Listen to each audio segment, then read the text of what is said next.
Muy buenos días, hermanos, que el Señor les bendiga. Qué bueno es poder estar una vez más con cada uno de ustedes y compartir la tercera parte de este sermón, la verdad, y el último sermón predicado aquí frente a ustedes. La verdad, he estado orando a Dios para que Dios sea glorificado, para que salgamos retados por medio de su palabra y edificados. Voy a pedirle que por favor me acompañe, se ubique ahí con su Biblia en Efesios capítulo 4. Efesios capítulo 4, versículo del 7 al 16. Y vamos a dar lectura a este versículo, ya que ahí está la serie de estos 3 sermones. Efesios 4, 7 al 16. Pero a cada uno de nosotros fue dada la gracia conforme a la medida del don de Cristo, por lo cual dice, subiendo a lo alto, llevó cautiva la cautividad y dio dones a los hombres. Y eso de que subió, ¿qué es? Sino que también había descendido primero a las partes más bajas de la tierra. El que descendió es el mismo que también subió por encima de todos los cielos para llenarlo todo, y él mismo constituyó a unos apóstoles, a otros profetas, a otros evangelistas, a otros pastores y maestros, a fin de perfeccionar a los santos para la obra del ministerio, para la edificación del cuerpo de Cristo, hasta que todos lleguemos a la unidad de la fe y del conocimiento del Hijo de Dios, a un varón perfecto, a la medida de la estatura de la plenitud de Cristo, para que ya no seamos niños fluctuantes, llevados por doquiera de todo viento de doctrina, por estratagemas de hombres que para engañar emplean con astucia las artimañas del error, sino que siguiendo la verdad en amor, crezcamos en todo en aquel que es la cabeza, esto es Cristo, de quien todo el cuerpo bien concertado y unido entre sí por todas las coyunturas que se ayudan mutuamente según la actividad propia de cada miembro, recibe su crecimiento para ir edificándose en amor. Hermano, las últimas 2 ocasiones estuve enseñando sobre dos requisitos. No sé si ustedes lo recuerdan. Recuerde este pasaje de Efesios 4, 7, 16, es la continuación de lo que el apóstol Pablo ha venido tratando en los versículos del 1 al 6, y el tema principal de toda esta sección es la unidad. Pablo ha venido tratando sobre la unidad y enseñé sobre 2 requisitos. Recuerde, veíamos primero, la unidad requiere una diversidad cristocéntrica. Esto lo veíamos del versículo del 7 al 10. Repito, la unidad requiere una diversidad cristocéntrica. Somos un cuerpo en Cristo, pero no todos ocupamos el mismo lugar. Veíamos que Dios ha dotado de manera diferente a cada uno de los creyentes para que todos sirvamos a la iglesia. Decíamos que el don es para la gloria de Dios y para el beneficio de la iglesia. Ahí vemos cómo el Señor y que el Señor tiene la autoridad para poder entregar estos dones por su victoria en la cruz, como lo dice el versículo 8 y 9. Su victoria en la cruz, y explicábamos eso, que se refería a su descenso, que Cristo vino en forma de hombre, como lo dice Filipenses capítulo 2, y también, hermanos, les decía que no es nuestra capacidad, no es nuestros méritos, porque ahí dice que se nos fue dada, sino que Él quiso hacer de acorde como Él así lo deseó. Y veíamos número 2, la unidad requiere un liderazgo cristocéntrico. Esto lo veíamos en el versículo 11. Vimos un grupo de hombres dotados de forma especial por el Señor. El Señor había dotado a toda la iglesia, pero el Señor decide apartar un grupo de hombres. Él los seleccionó para que ellos sirvieran como apóstoles, profetas, evangelistas, pastores y maestros. Mencionábamos que los primeros 2 ya no están vigentes, ya que fueron el fundamento de la iglesia, como lo menciona la misma carta en el capítulo 2, versículo 20. Dice que los apóstoles y profetas fueron el fundamento de la iglesia. Y lo que sigue vigente para hoy en la iglesia son los evangelistas, los pastores, maestros. Y eso fue lo que estuvimos viendo, hermanos, en nuestros primeros 2 sermones. Y antes de ver el tercer requisito, les hago una pregunta. Hermanos, ¿ustedes saben cómo diseñó Dios el cuerpo humano para que pudiera crecer? Y ustedes saben de que Dios diseñó el cuerpo humano de tal manera que tiende a tener un crecimiento proporcional. El cuerpo humano debe de crecer proporcionalmente, al menos que se padezca de alguna enfermedad. No puede crecer un miembro más que el otro. La mano no va a crecer más que los otros miembros. Debe crecer de una forma proporcional. De la misma manera, hermano, así debe de crecer, así debe de ser el crecimiento de la iglesia. Lo que se contempla del versículo 12 al 16 no es un crecimiento de cada creyente como individuo, sino más bien el crecimiento de todos nosotros como miembros de un cuerpo. Eso es lo que se nota en los versículos 12 al 16. Entonces, ¿qué hemos estado estudiando, hermanos? Dios nos enseña 3 requisitos para lograr la unidad en la iglesia. Dios nos enseña 3 requisitos para lograr la unidad en la iglesia. Ya mencioné los 2 requisitos que vimos anteriormente, y era la unidad requiere una diversidad cristocéntrica, y número 2, la unidad requiere un liderazgo cristocéntrico. Y en esta hora vamos a considerar el tercer y último requisito. ¿Cuál es ese tercer requisito? Bueno, la unidad requiere un propósito cristocéntrico. La unidad requiere un propósito cristocéntrico, y esto es lo que veremos, que Dios tiene un propósito al repartir dones a toda la iglesia y en dar hombres dotados a la iglesia. Vamos a ver, hermano, en el versículo 12, la primera parte, el propósito de los líderes. ¿Cuál es el propósito de que hayas evangelistas, pastores y maestros en la iglesia? ¿Cuál es ese propósito de ellos? ¿Cuál es mi propósito como predicador del Señor? ¿Cuál es tu propósito como pastor? Si tú estás sirviendo como pastor en la iglesia. Mire, ¿cuál es el propósito? La primera parte del versículo 12. Acompáñeme ahí en su Biblia. Dice, a fin de perfeccionar a los santos.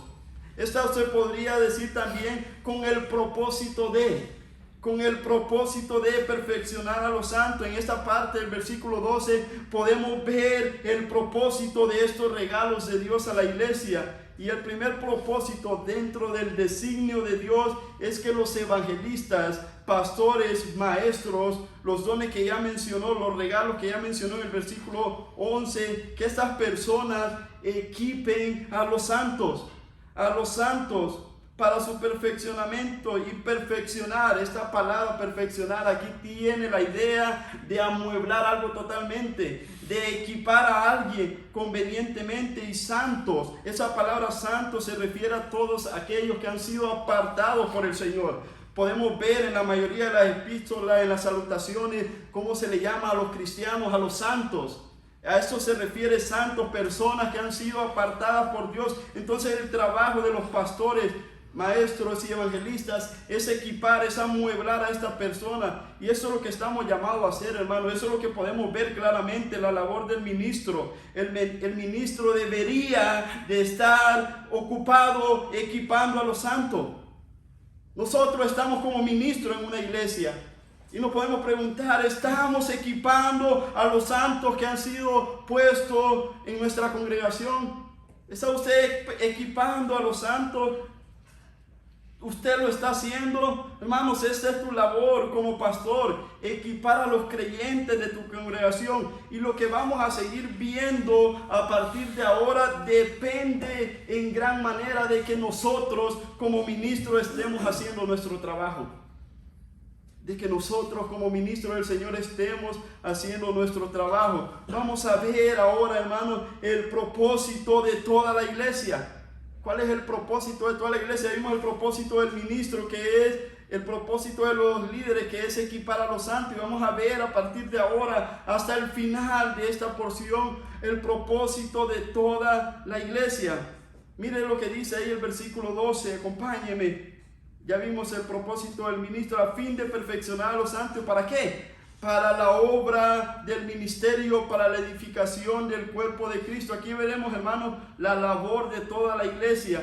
Toda la iglesia debe de involucrarse de manera activa en la obra del Señor. Pero esto va a pasar cuando usted y yo los equipemos. Puede notar ahí en su Biblia y mire, es interesante ver esto, cómo inicia cada una de estas palabras ahí en el versículo 12. Ya vimos, a fin de perfeccionar a los santos para la obra del ministerio. Miren, a fin de perfeccionar a los santos para la obra del ministerio. ¿Qué más sigue diciendo?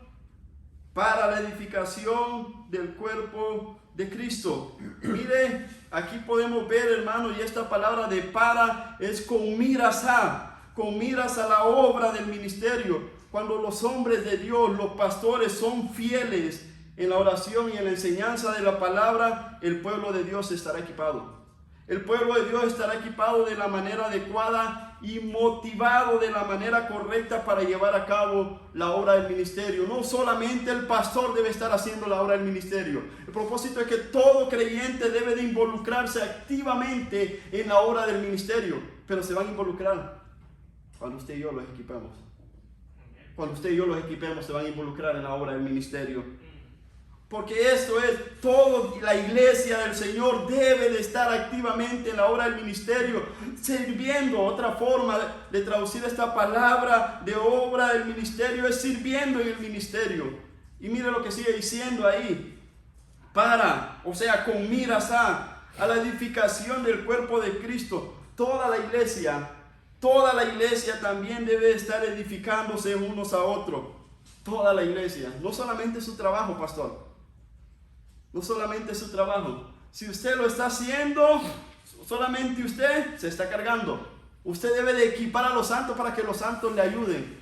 Le ayuden para la edificación del cuerpo de Cristo. Toda la iglesia debe estar edificándose unos a otros. ¿Y qué es eso de edificar? Bueno, literalmente esta palabra se refiere a la construcción de una casa y se empleaba en sentido de una figura para aludir a cualquier tipo de edificación. Entonces el punto aquí es la edificación y el desarrollo espiritual de toda la iglesia.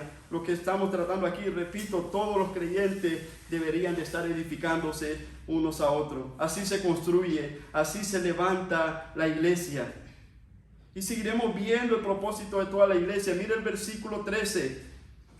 Hasta que todos lleguemos a la unidad de la fe y del conocimiento del Hijo de Dios, a un varón perfecto, a la medida de la estatura de la plenitud de Cristo.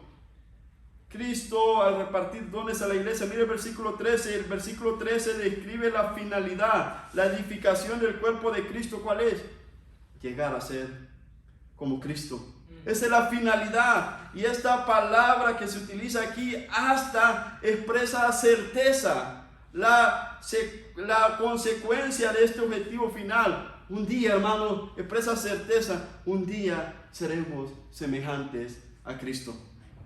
Un día seremos semejantes a Cristo. Y esta palabra también, hasta, con el que inicia el versículo 13, nos hace volver nuevamente al tema principal de este pasaje, la unidad espiritual requerida en el versículo 3, Efesios 4:3, donde dice solícitos. Y también a una fe que ya se hizo referencia en el versículo 5. Nos hace recordar también Efesios 3:19. Dice que para que sea lleno hasta toda la plenitud de Cristo. Entonces, hermano, cuando vemos el versículo 13 a la luz del contexto, a la luz de lo que nos está rodeando, podemos ver evidentemente que aquí no solamente se está haciendo referencia a los evangelistas, pastores y maestros que tienen que estar trabajando, sino más bien a toda la iglesia, a toda la iglesia. Obsérvese, dice todos lleguemos, es toda la iglesia. Aquí no hay lugar en la iglesia para observadores, sino que solo para aquellos que diligentemente trabajan. Hermanos, esta es la labor de toda la iglesia, todos lleguemos. Y esta palabra lleguemos expresa la idea de llegar a un destino tras un largo viaje. Esta misma palabra se utiliza en el libro de los Hechos, capítulo 25, versículo 13, para referirse a viajeros que llegan a su destino.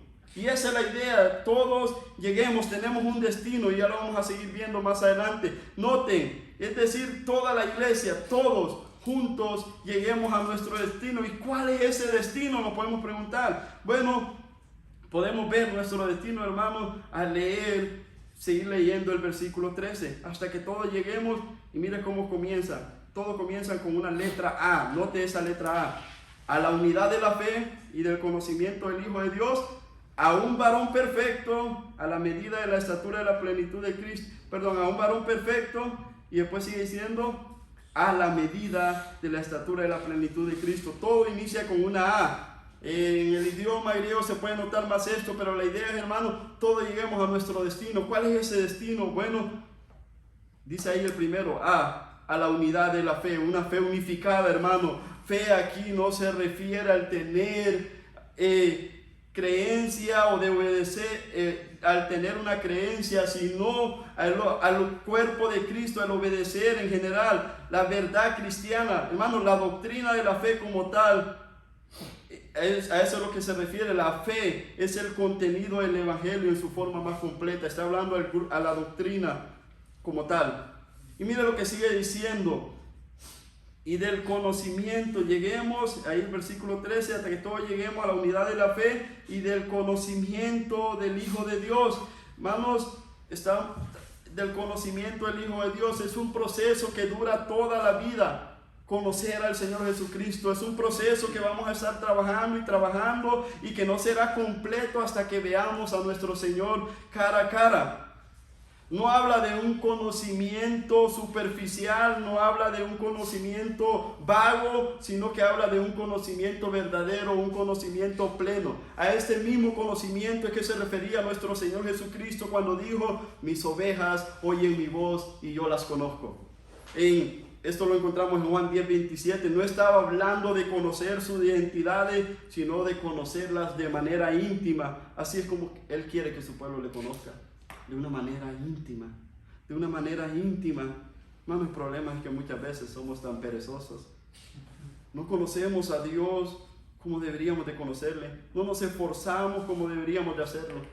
Cito al doctor R.C. Sproul y él dice lo siguiente: aquí pues está el problema verdadero en nuestra negligencia. Fallamos en nuestro deber de estudiar la palabra de Dios, no tanto porque es difícil de entender, no tanto porque es pesado y aburrido, sino porque es trabajo. Nuestro problema no es falta de inteligencia o falta de pasión. Nuestro problema es que somos perezosos. Fin de la cita. Hermanos, tenemos un conocimiento muchas veces de Dios tan superficial y no debería ser así. Yo le diría: esfuércese para lo que usted fue creado, para conocer a su Dios. No perdamos el tiempo en cosas vanas. Usted fue creado para alabanza, para la gloria del Padre. Conozca a su Dios. Conozca a su Dios.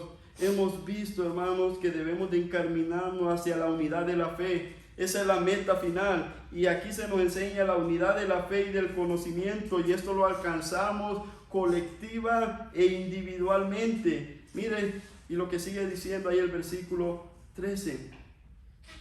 A un varón perfecto, a la medida de la estatura de la plenitud de Cristo. Queremos ser semejantes a nuestro Señor Jesucristo. El gran deseo de Dios para su iglesia es que todo creyente, sin excepción alguna, llegue a ser semejante a Cristo.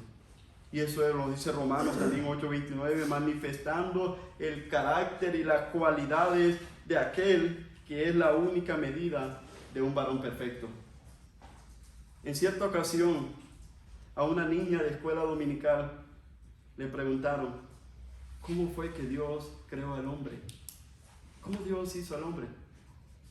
Y esa niña, muy ingenuamente, ella respondió: Dios tomó algo, lo dibujó y después lo recortó con una tijera. Una respuesta que muy ingenua, hermanos, y tal vez no la podemos entender y podríamos tal vez reírnos de esto, cómo respondió esta niña. Pero esa niña tenía mucha razón. Esa niña tenía mucha razón sin saberlo. La palabra en el idioma hebreo, crear, es muy similar a la palabra cortar. Es muy similar. La idea es que nosotros fuimos creados conforme a un modelo. ¿Y saben quién es ese modelo? Cristo, nuestro Salvador. Fuimos predestinados para ser hechos conforme a su imagen. Lo dice Romanos 8:29. En otras palabras, para que todos, sin excepción alguna, todos manifestemos las características de aquel que es la medida del hombre, el estándar de perfección, para que todo cristiano, hermano, la meta que procuramos como individuos y como iglesia es completa conformidad con Cristo.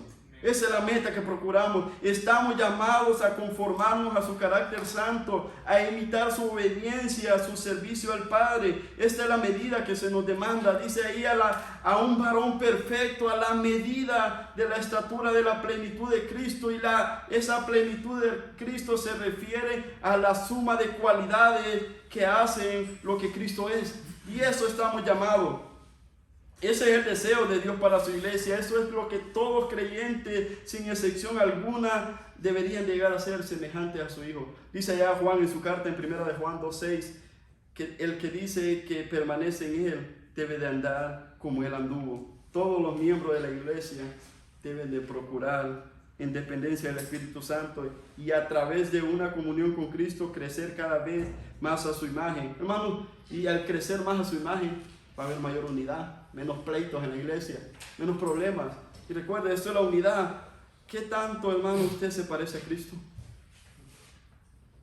Dios nos ayude a parecernos a Cristo en medio de un mundo lleno de pecado, en medio de un mundo lleno de tinieblas, en medio de un mundo que se pierde día a día.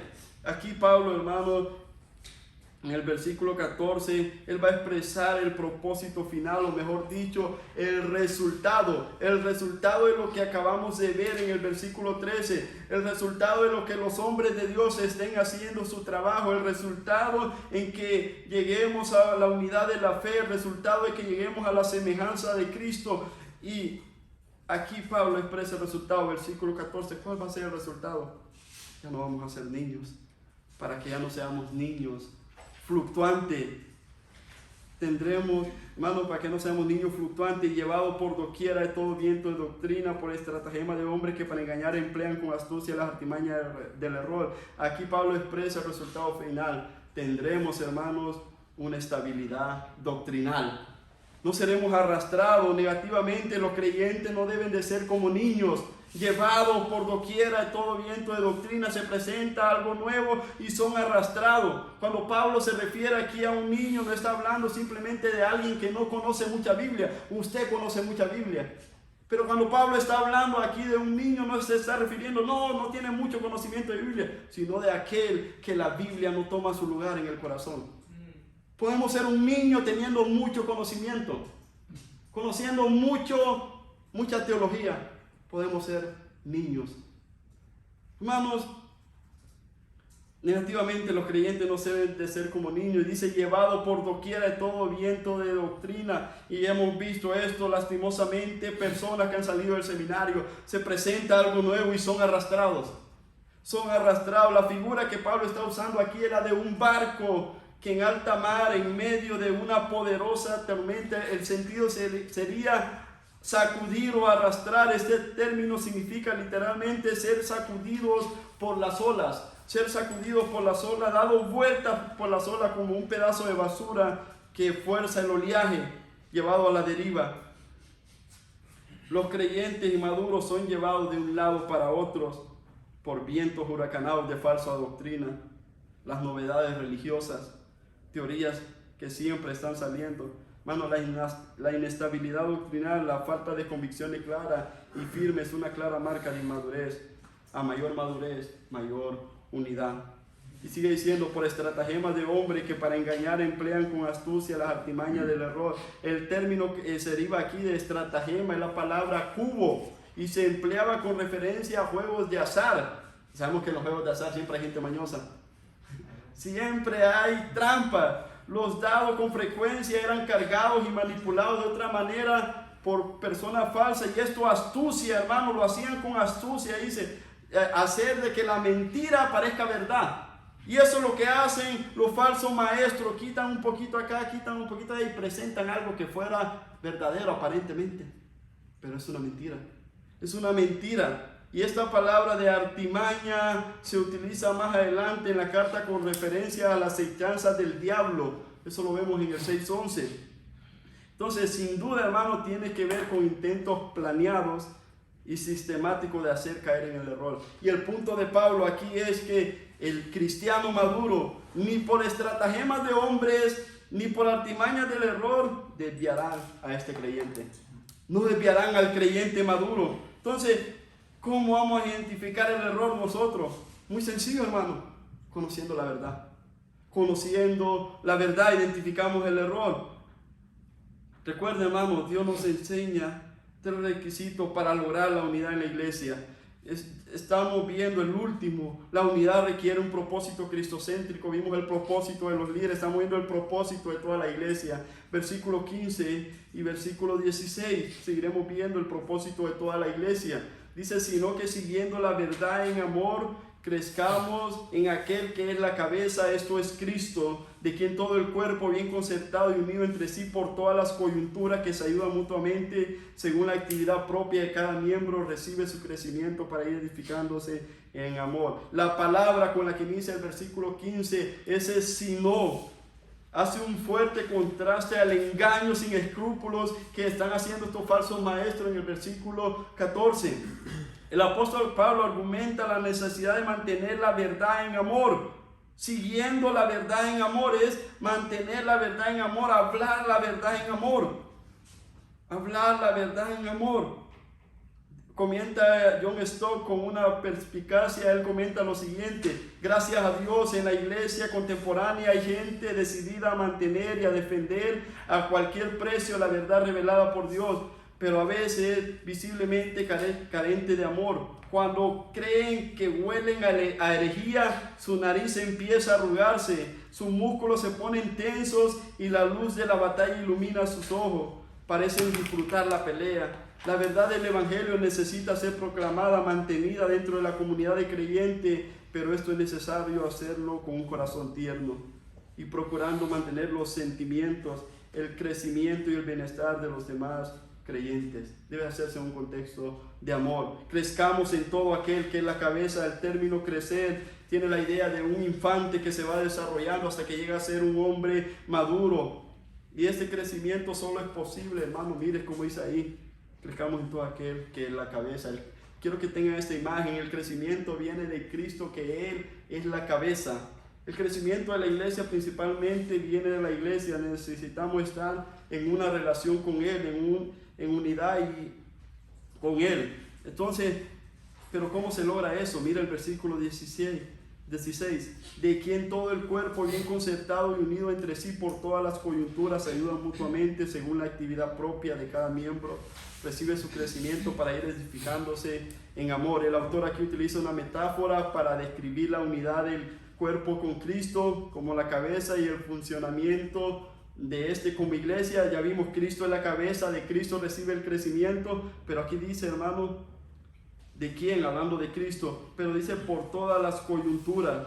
Vamos, a la medida en que vivimos la presencia de Cristo y crezcamos a su medida, en todo crecemos la iglesia madura. Así es que Cristo provee el crecimiento a la iglesia y estamos unidos por todas las coyunturas, dice Pablo aquí.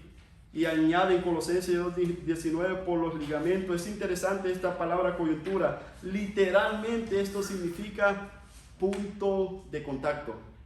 Punto de contacto.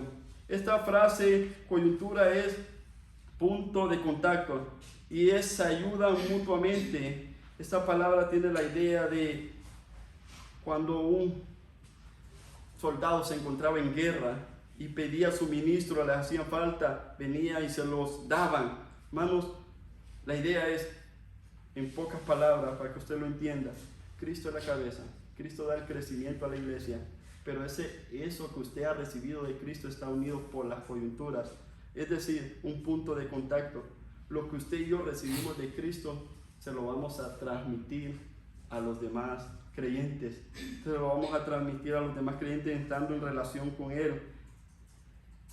Si no hay un punto de contacto, ¿cómo le vamos a transmitir a los demás lo que recibimos de Cristo?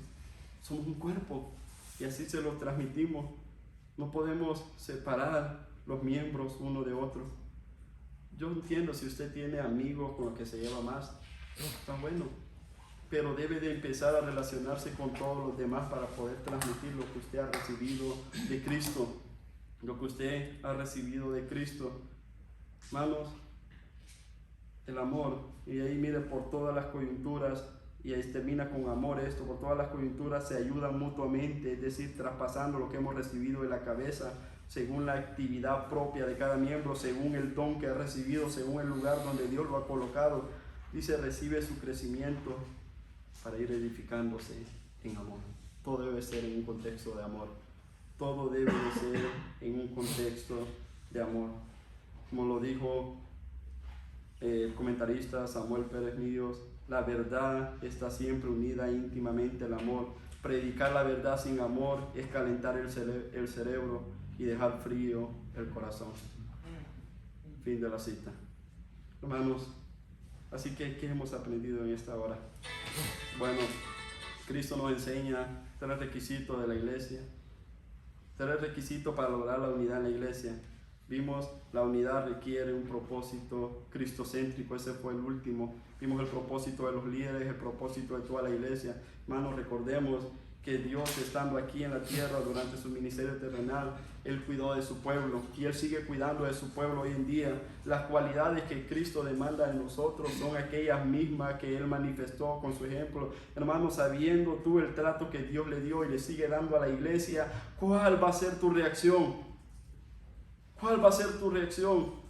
Sabiendo tu responsabilidad como pastor, ¿qué vas a hacer para edificar a la iglesia?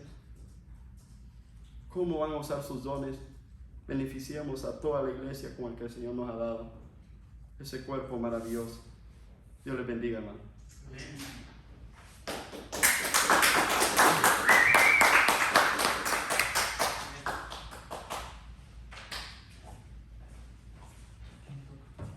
Tito Víctor.